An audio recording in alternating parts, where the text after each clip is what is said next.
companies that are utilizing it to help drive are the ones that are much more transformational and having more success. Hey, what's up YouTube? Jeremiah Hersey here. Welcome back to the next PL 300 test prep question.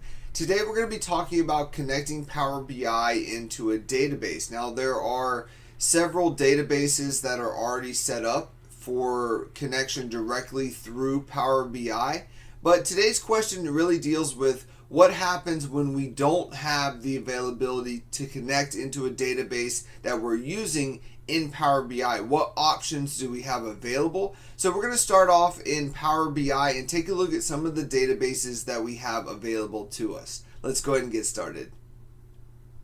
So here we are inside of Power BI, and we're just going to select the Get Data icon here at the top to get a full list of our data sources.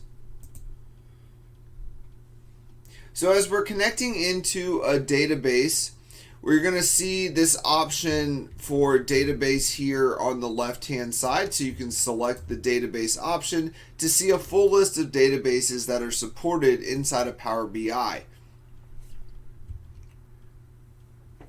So we can see that we have SQL Server, we have Oracle, we have Postgre, we have Teradata, SAP, Amazon, Google, Snowflake. There's a lot of different databases available.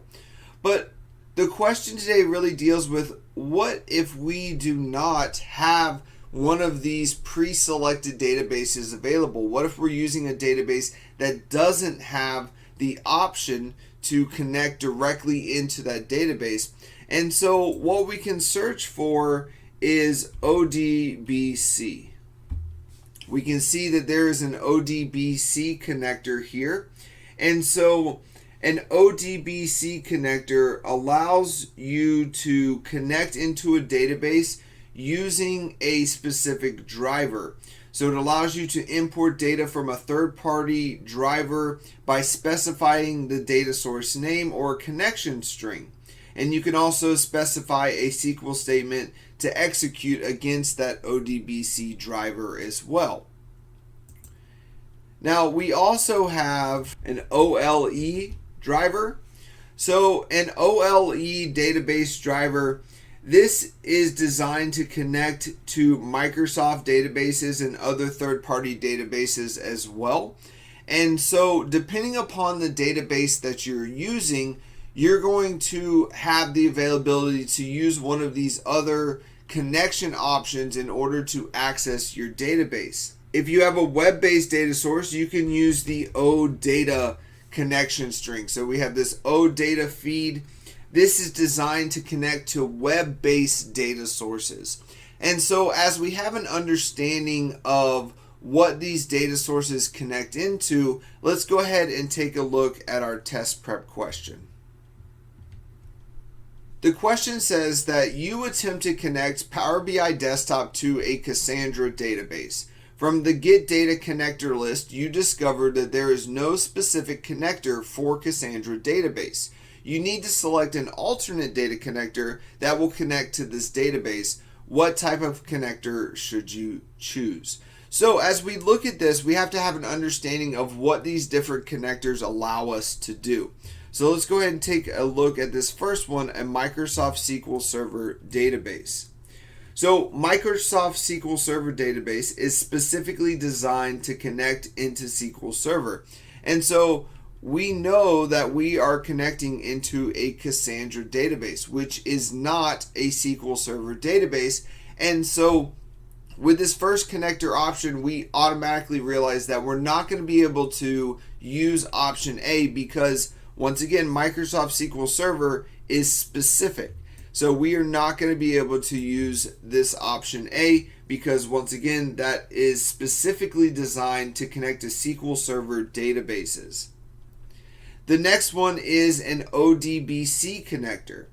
So we know that the ODBC connector allows us to import data from a third-party ODBC driver by specifying the data source name or connection string. So ODBC is a potential option. As we look at OLEDB, So OLEDB is designed to connect to Microsoft databases and other third-party databases. So this is a potential option depending upon the database that we have. So with a Cassandra database, it has the option for us to connect using an ODBC driver. So because of this knowledge, because we know that a Cassandra database has an ODBC driver, we are not going to be using an OLE database connection option. And then finally, we have the OData. The OData option is designed to connect to a web-based data source. Well, Cassandra database is not a web-based data source, and so we can eliminate this OData option because Cassandra database is not a web-based option. Now, this does require that you have an understanding of different database connectors, but typically, if you do not have a option to connect directly into your database, a majority of the time you're going to be using this ODBC connector. And so that is the correct answer. B, use an ODBC connector to connect into the Cassandra database using that driver. I want to thank you so much for joining me. If you like this video, give it a thumbs up and subscribe to my channel for more content. I'll see you in the next one.